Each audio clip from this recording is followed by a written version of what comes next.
Vamos a hacer una oración, mis hermanos. Vamos a orar. Padre, te damos las gracias por concedernos, Señor, la oportunidad de estar juntos y meditar de esta forma en tu palabra, mi Dios. Te rogamos que sea la voz de tu Espíritu Santo hablando a nuestros corazones, Señor, mostrándonos en tu revelación escrita la razón de por qué tú eres el único y solo a ti la gloria. De ti, Señor, será nuestra alabanza. Eres el único y verdadero Dios. Y a través de tu palabra nos permites conocerte, Señor. Saber quién eres. Entender tu gran corazón.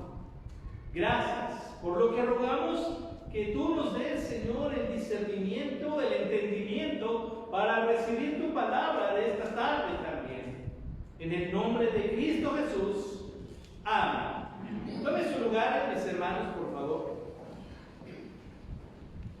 Las maravillas de nuestro Señor, lo grande de nuestro Dios, todo lo que Dios ha manifestado, hermanos, declara que Él es real y declara, hermanos, que es perfecto. Hermanos, comenzamos con uno de los atributos. Le aclaro, hermanos, que esto lo vamos a estar viendo durante 2 meses y le aseguro que no nos alcanzaría si agarráramos lo que resta del año para ver atributo por atributo. Dios es magnífico, pero vamos a tomarnos, hermanos, este mes, el mes que viene también, para tomar y considerar algunos de los atributos del Señor. Y hablábamos, hermanos, comenzábamos en primero. ¿Te acuerdas cuál fue el primer atributo que vimos? Tu soberanía. Hablábamos, hermanos, de su soberanía.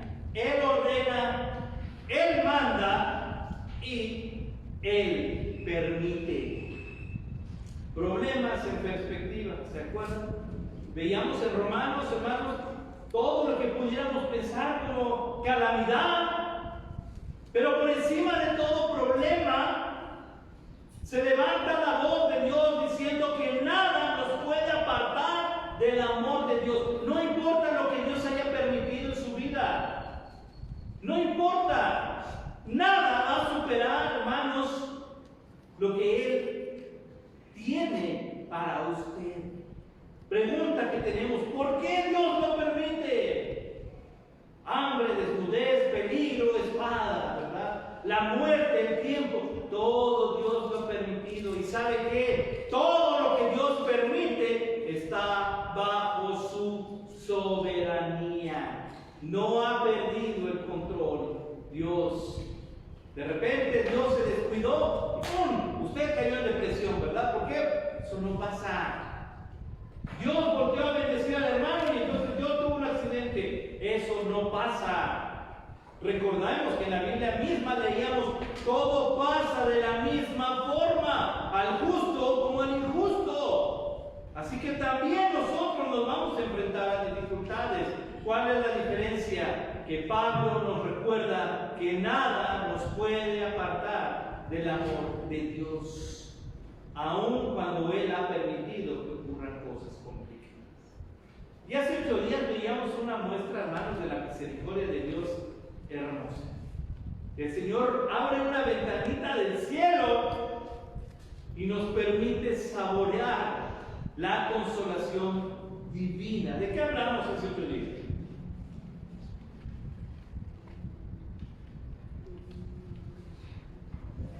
¿De qué hablamos hace 8 días?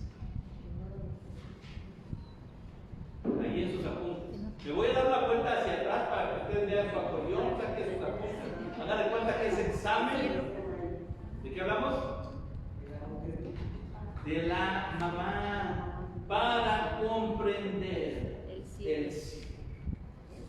Y Dios dice, ¿verdad? Así como aquel que es consolado por su madre, así es mi consuelo.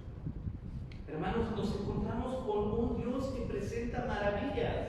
Y Y a veces no nos damos cuenta que aún el plan de Dios para nosotros aquí en la tierra sigue siendo bendición y nos dio a la mujer. Específicamente hablábamos de la mamá.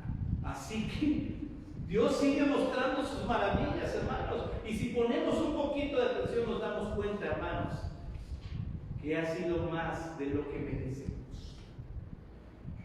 Que sus atributos demuestran su grandiosamente, su perfecto corazón.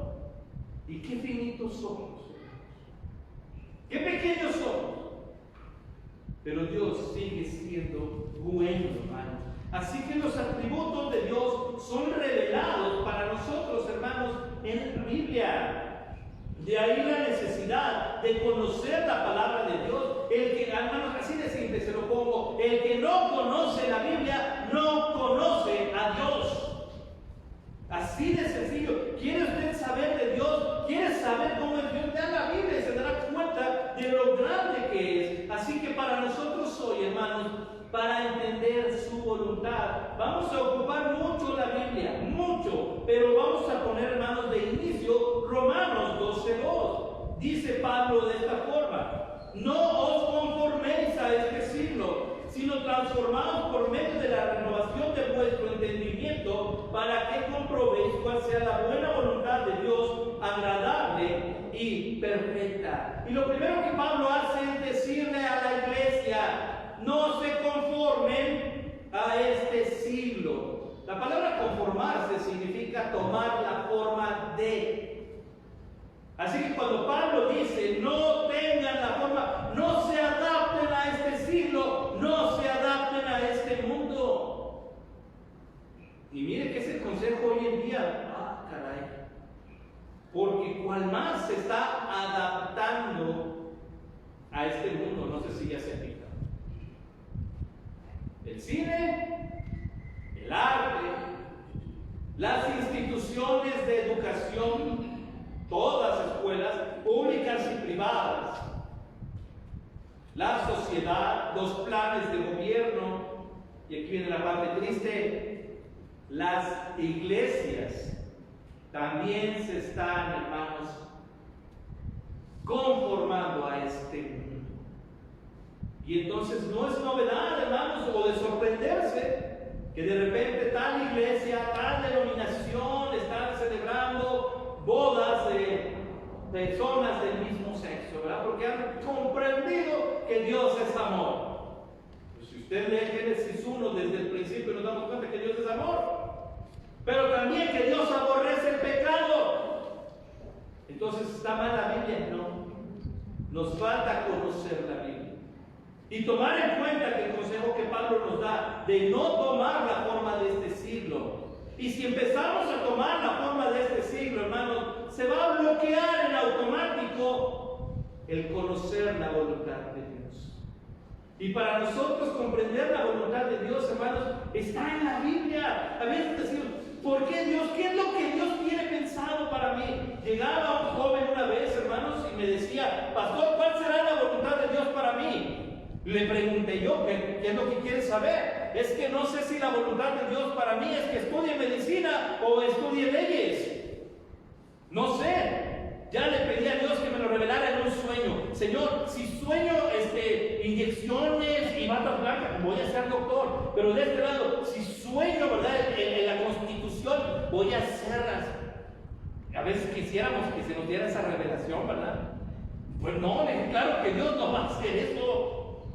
A ver, usted, pastor, ¿qué dice la Biblia para mí? ¿Qué debo ser entonces? Mi respuesta fue simple: si crees que es conveniente estudiar medicina y seas usado por Dios para bendición y glorificación de su nombre como doctor, sé doctor. Y sé el mejor médico que puedas, un médico que glorifique a Dios y ayude a otros. Si tú crees que al estudiar leyes habrá oportunidad de desafiar tu fe al hablar de Jesucristo en un mundo, pero tan corrompido como es todo eso, entonces ser mejor abogado, un abogado cristiano le hace falta a la sociedad.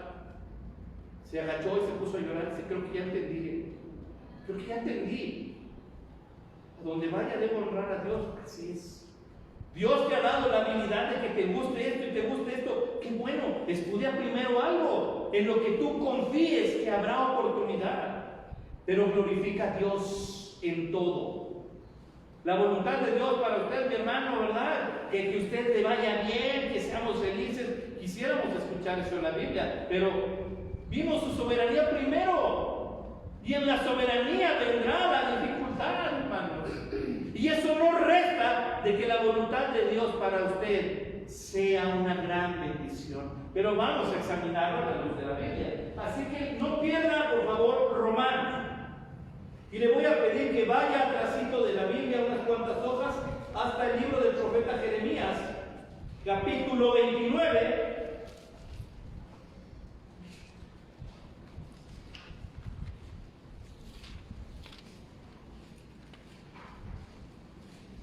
Del versículo 11 al 13. ¿Qué es lo que hay en la mente de Dios para mí? ¿Cuál es la voluntad de Dios para mí? Jeremías, hermanos, nos da un versículo que es un tesoro para todo creyente. ¿Sí lo tienen, mi hermano? Amén. Vamos a leerlo todos juntos, del 11 al 13. Dice: porque yo sé los pensamientos que tengo acerca de vosotros, dice Jehová, pensamientos de paz y no de mal, para daros el fin que esperáis. Entonces me invocaréis y vendréis y oraréis a mí, y yo os oiré. Y me buscaréis y me hallaréis, porque me buscaréis de todo vuestro corazón. Número uno, hermanos, entendiendo la voluntad de Dios. Para entender su voluntad, tenemos que entender, hermanos, la mente del Señor para bien. Los pensamientos de Dios para usted. Los pensamientos que Dios tiene para su pueblo, para mí, hermanos. Es increíble cuando la tristeza toque su puerta, cuando la agonía, hermanos, en su corazón, la desesperación, llame a la ventana de su corazón, de su casa. Recuerde que la mente de Dios siempre sale al encuentro de bendición. Esta es la voluntad de Dios, lo que Él desea. Hay una diferencia en su soberanía. Su soberanía es lo que Él manda y lo que Él permite. En su voluntad es lo que Él desea. Esto es lo que va a ocurrir. ¿Y cómo sé la voluntad de Dios? Conociendo su pensamiento. Y la Biblia, hermanos, te revela su pensamiento. Dice Jeremías: yo sé los pensamientos que tengo. Dios dice: yo sé que estoy pensando acerca de ti. Dice Jehová: ¿y sabes qué pienso de ti? ¿Sabes qué hay en mi mente para ti? Pensamientos de paz. Pero Señor, estamos pasando esto. Pero mi pensamiento para ti no ha cambiado. Yo sigo pensando que para ti tendré paz. Y vendrá la paz a tu corazón. No de mal. Fíjese bien esto. Nunca pensemos, hermanos, que todas las tragedias, que todo lo malo es que Dios así lo mandó. Decía una persona, ¿verdad? Por ahí algún vecino en alguna colonia, esa persona, ese amigo murió de alcoholismo, ¿verdad? Ya estaba de Dios. ¿De veras está de Dios que alguien muera en la calle, hermanos, por alcoholismo? O sea, no es la voluntad de Dios, pero así lo expresamos y no nos damos cuenta de lo que decimos. Me encuentro un hermano en la calle: hermano, nos vemos el domingo. Sí, hermano, nos vemos el domingo si Dios quiere. ¿Usted qué cree que quiere Dios? Que vengamos aquí el domingo. Pero no nos damos cuenta de lo que hablamos. Sin embargo, hermanos, la mente de Dios es clara y nos la revela en su palabra para decirnos: ¿sabes qué estoy pensando acerca de ti? Es una forma bonita de verlo. Con una sonrisa el rostro del Señor frente a nosotros, diciendo: te voy a revelar qué pienso de ti. ¿Sabes qué tengo en mi mente para ti? ¿Qué es, Señor?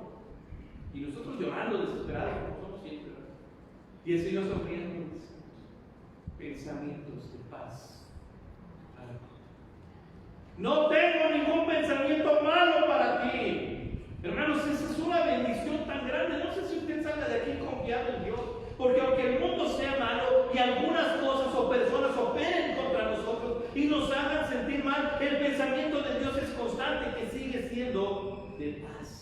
y no teman.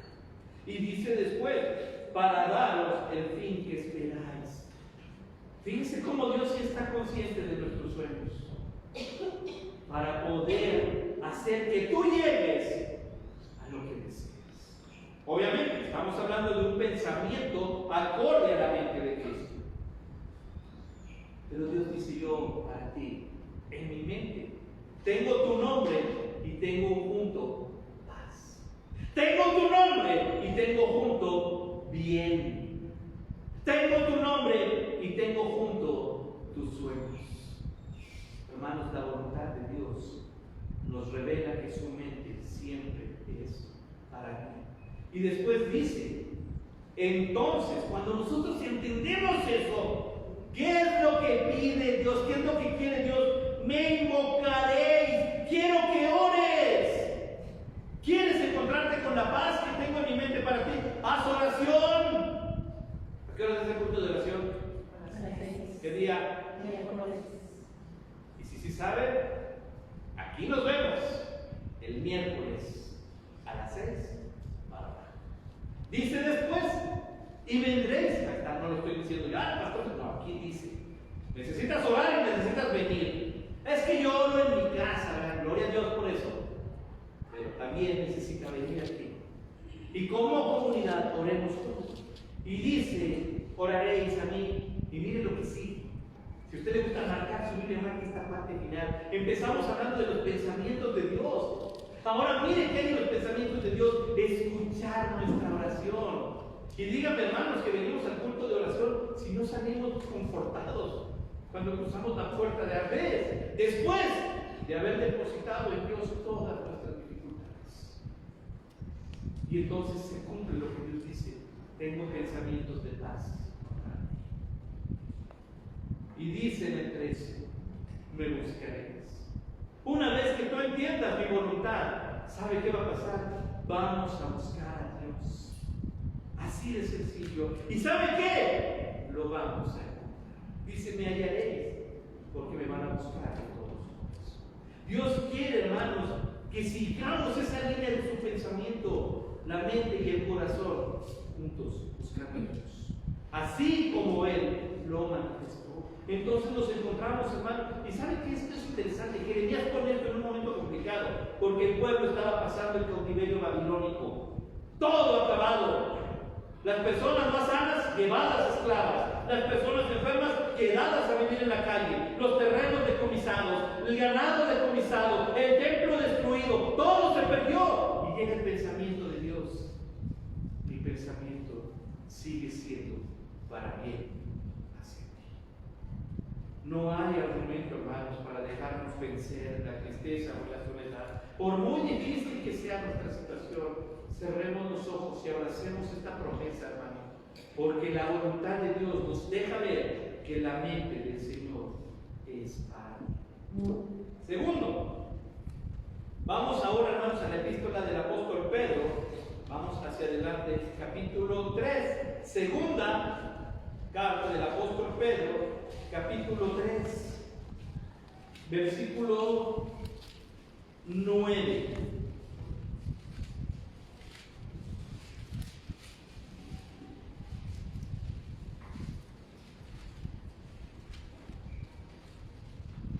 ¿Sí lo tenemos, hermanos? Leemos juntos. Dice: el Señor no retarda su promesa, según algunos la tienen por tardanza, sino que es paciente para con nosotros, no queriendo que ninguno perezca, sino que todos procedan al arrepentimiento. Muy bien. Número 2, hermanos. Entendamos la mente, entendamos la voluntad de Dios, hermanos. Él tiene un plan paciente de salvación. La voluntad de Dios está registrada aquí. No retarda su promesa. Aquí también. Jeremías tiene una situación complicada. Y esto es lo que debemos entender de la Biblia, hermanos. Ninguno de los escritores bíblicos, hermanos, estuvo escribiendo: voy a escribir una carta, ¿verdad? Porque dijo Pedro, pues no tengo nada que hacer. Le voy a escribir a los cristianos para darles un consejo porque yo estoy sin problemas, ¿verdad? Y entonces Pedro se subió a una hamaca, tenía un ventilador junto, sacó su tablet y se puso a escribir a los hermanos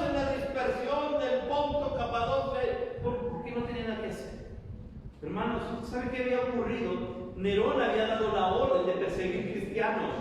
Quemó Roma y le echó la culpa a los cristianos. Y fue una perseguidera, hermanos. A partir de aquí se da la persecución romana. Así que la iglesia no estaba comiendo papas fritas y tomando coca sentados, recibiendo esta carta del apóstol que estaba cómodamente. Hermanos, había una crisis emocional. La iglesia pensando, ¿por qué Dios permite esto? Nos están calumniando y además nos están agarrando para matarnos.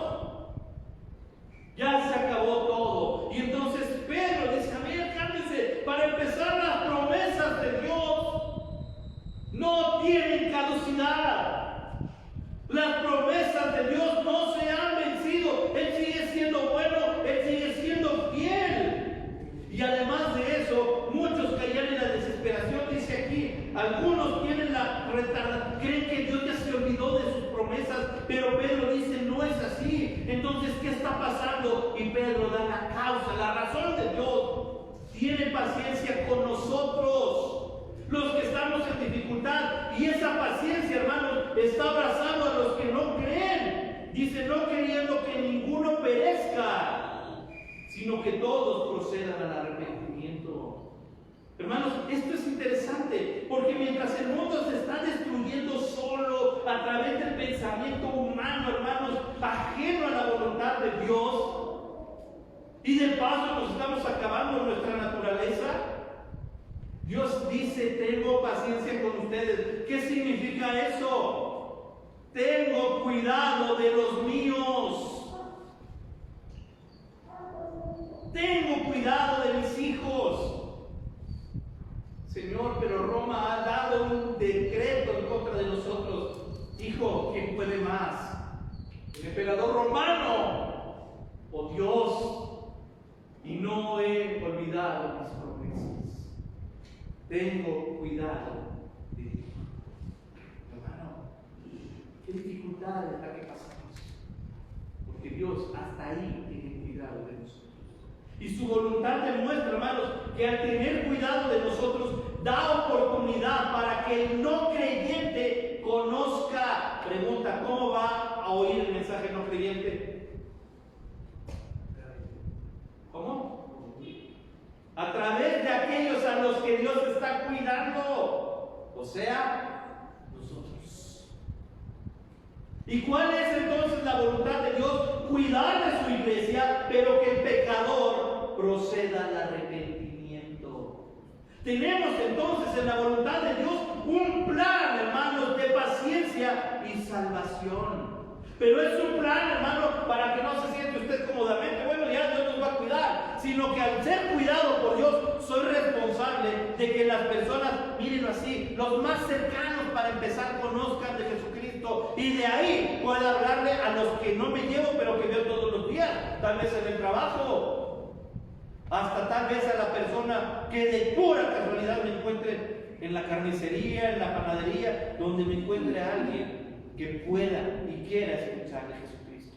Entonces la voluntad de Dios nos revela, hermanos, que no solamente hay un pensamiento para usted, y no estoy hablando de la filosofía ni psicología de pensamiento positivo, mantén pensamiento positivo, no, estoy hablando de pensar en que Dios dijo bien para usted, porque es cristiano. Hay una diferencia. Mi fe no está en lo que yo pueda pensar positivamente. Mi fe está en que Dios ha dicho, para ti, yo quiero el bien. Y eso es lo que sostiene mi corazón. Porque Dios sigue siendo bueno. Después dice, aquí dice, ¿verdad? Algo interesante. Dios tiene, hermanos, paciencia para con nosotros. Dios sigue cuidándolo a usted. Si mañana despierta, ¿quién cree que lo va a cuidar? El gobierno de la República Mexicana es deficiente, hermanos. Todo gobierno humano es deficiente. Pero usted va caminando de la mano de Dios. ¿Se da cuenta de la diferencia? Y entonces Dios, al ir pacientemente con nosotros, nos pondrá enfrente a alguien que Dios quiere que sea salvo. Y esto es interesante, hermanos, porque tal vez usted y yo no vamos, pero ¿se acuerda? Le menciono a nuestro hermano Pablo Cuellar. Él está llegando a lugares a evangelizar donde nosotros no vamos. Y va con el adicto, y va a las calles, y va a los barrios, hermanos, va a los puentes a hablarle a aquellas personas olvidadas, marginadas, sin hogar, sin casa y presas de un vicio. Entonces Dios está cumpliendo su promesa. Yo le pregunto, hermano, cuando usted va ahí y lleva chaleco antibalas, se ríe y dice, no, hermano, lleva mi Biblia aquí. Y entonces yo sí le digo, Señor, gracias por la vida de hombres como Él, que nos permite conocer. Hermanos, nosotros tenemos mucho material sobre a quién hablarles. Hermanos, si el juicio de Dios fuera hoy, ¿no le dolería que gente cercana a usted pereciera y se fuera al infierno? ¿Qué vamos a hacer entonces? Porque la voluntad de Dios es que ellos también procedan al arrepentimiento. Hay salvación en la voluntad de Dios. Y número 3, quiero pedirle que regrese unas hojas a la primera epístola a los Tesalonicenses, capítulo 5, versículo 18.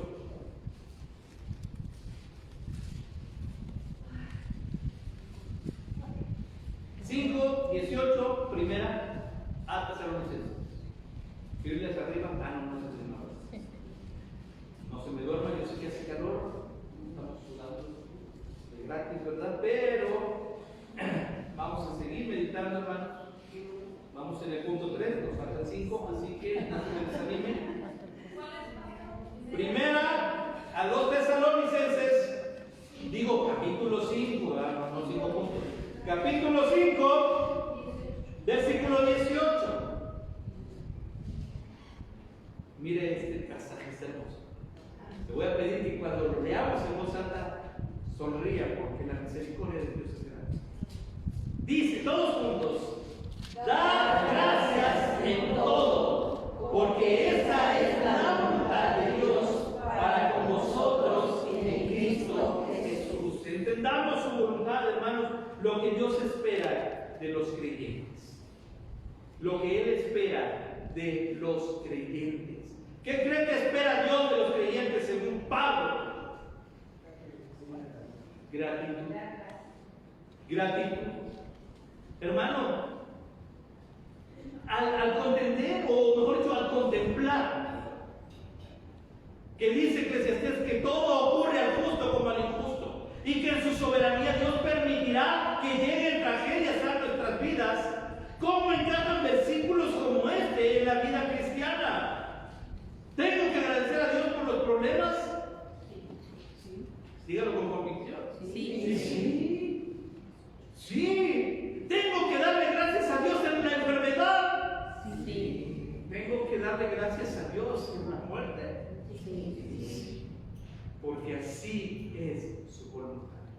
Hermanos, y cuando podemos entender nosotros que toda tragedia y todo problema, hermanos, no son problemas en las manos de Dios, podemos entender ahora algo grave. Hermanos, la iglesia aquí en Tesalónica estaba pasando un conflicto. Y se fija, le digo, todo ha sido a base de dificultades. Y gloria a Dios por eso.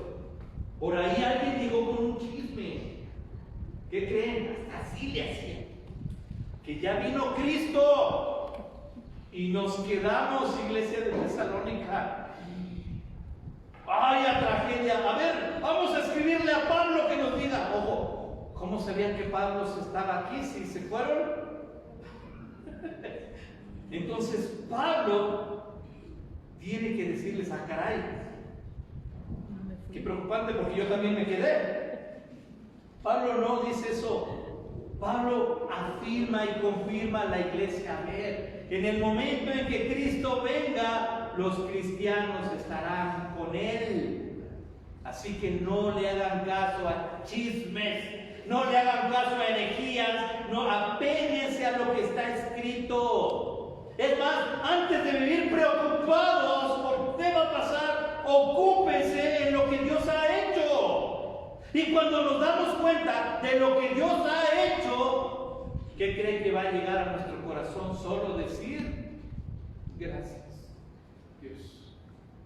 Así que yo le pregunto hoy, y quiero pedirle que piense en la parte complicada de su vida. La pregunta es esta: ¿por qué le daría gracias a Dios hoy? Esa es su voluntad, que le demos gracias. El corazón agradecido de su pueblo. Pero piensen lo que vimos en soberanía. Todo lo que Pablo escribe en Romanos 8. Todas las tragedias que la vida puede enfrentar. Y hoy entendiendo esto, si Dios quiere que le dé gracias a Dios ¿por qué le agradecería hoy? Escuchen. Por la vida, por la salvación, por su amor, por su misericordia. Gracias, hermano. Porque está con nosotros. Está con nosotros. Por provisión. Por la provisión. Por el amor. Por la enfermedad. Eso es lo que quiere decir. Por las pruebas. Por las pruebas.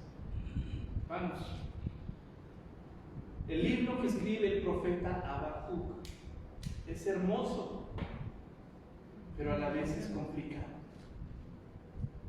Aunque no haya frutos en la vida, no haya higos en la higuera, no haya ganado, no haya aceite, no haya fruto.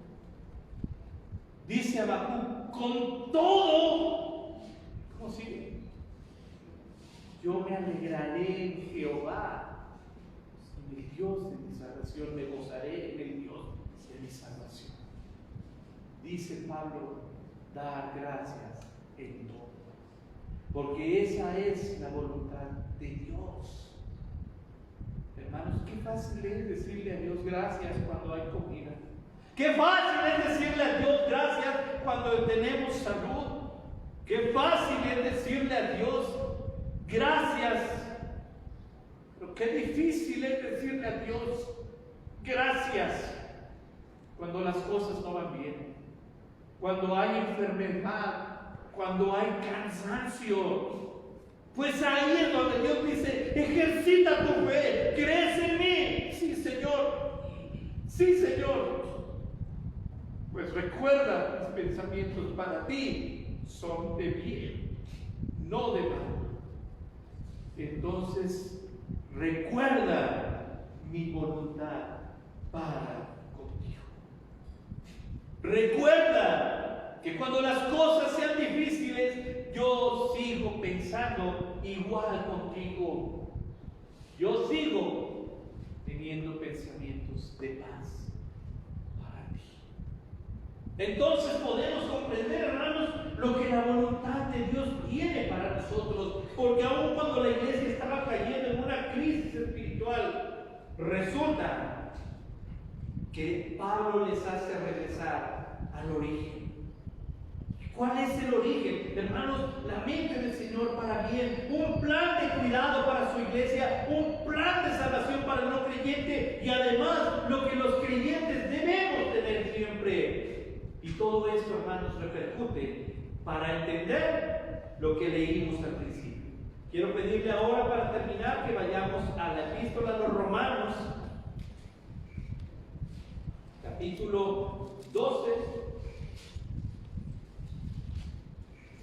versículo 2.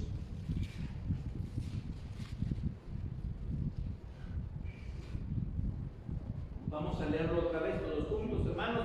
Dice así: no os conforméis a este siglo, sino transformaos por medio de la renovación de vuestro entendimiento, para que comprobéis cuál sea la buena voluntad de Dios, agradable y perfecta. Número 4, hermanos, las características de su voluntad. Cuando entendemos esto, hermanos, la mente del Señor para bien. Cuando entendemos esto, el plan paciente de salvación, y cuando entendemos lo que Él espera, lo que dice Pablo, entonces tiene congruencia. ¿Qué dice Pablo? Para que podamos comprender la voluntad de Dios. Y Él le da 3 adjetivos calificativos a la voluntad de Dios. ¿Cuáles son, hermanos? Buena, agradable y perfecta. Pues ya estaba de Dios que se muriera ese hombre. Hermanos, la voluntad de Dios es que todos entendamos que en su voluntad hay bondad, hay cuidado, hay salvación y espera tranquila. ¿Usted sabe cuál es la voluntad de Dios? Porque le puedo regalar un ejemplar de su palabra completamente gratis. Bueno, regalarle es gratis, ¿verdad?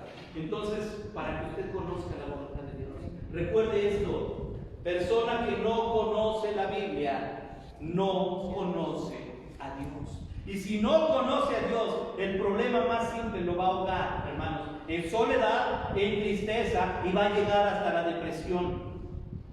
Pero si usted conoce a Dios, se dará cuenta que Dios tiene pensamientos para bien, para usted. Aquí es donde salimos confortados, hermanos. ¿Qué va a pasar mañana? No sé.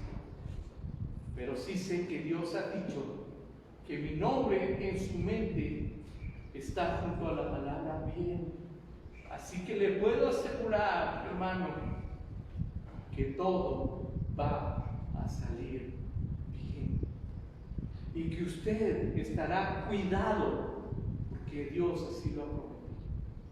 Y que además tal vez alcancemos a uno creyente. Entonces no voy a olvidar de darle gracias a Dios, aún por las dificultades. Y entonces dice aquí: comprenderé que la voluntad de Dios desde el inicio hasta el final siempre fue buena. Comprenderé que la voluntad de Dios, hermanos, es agradable. Venid a mí los que estáis trabajados y cargados. ¿Cuál es la voluntad de Dios? Que vengamos a Él.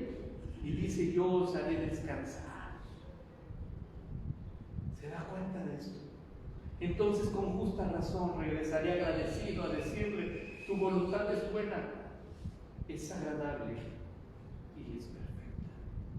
Que se haga la voluntad de Dios en mi vida. Que se haga la voluntad de Dios en mi familia. Y que como iglesia vivamos haciendo su voluntad. Padre, te damos gracias. Qué maravillosa es tu palabra. Podemos descansar en tus promesas, Señor, y poder saborear tu bendita voluntad. Después de entender tu soberanía, después de comprender cómo sí acercas el cielo a nosotros, y ahora de entender tu voluntad, Señor, deseamos conocer más.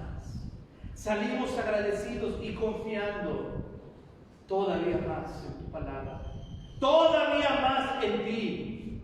Señor, enséñanos a caminar seguros y teniendo presente, Padre, tu voluntad, buena, agradable y perfecta. Y lo que tú quieres, Señor, para cada uno de nosotros. Mi Dios, tú eres el Señor. Nosotros somos simples mortales. Pero hoy entendemos esto. Así que rogamos y suplicamos: ayúdanos a comprenderlo, mi Dios, a entenderlo, a tener paz. Pero sobre todo, que se haga tu voluntad en nosotros. Gracias por tu palabra, Padre, en el nombre de Cristo Jesús. Amén. Dios les bendiga, hermanos.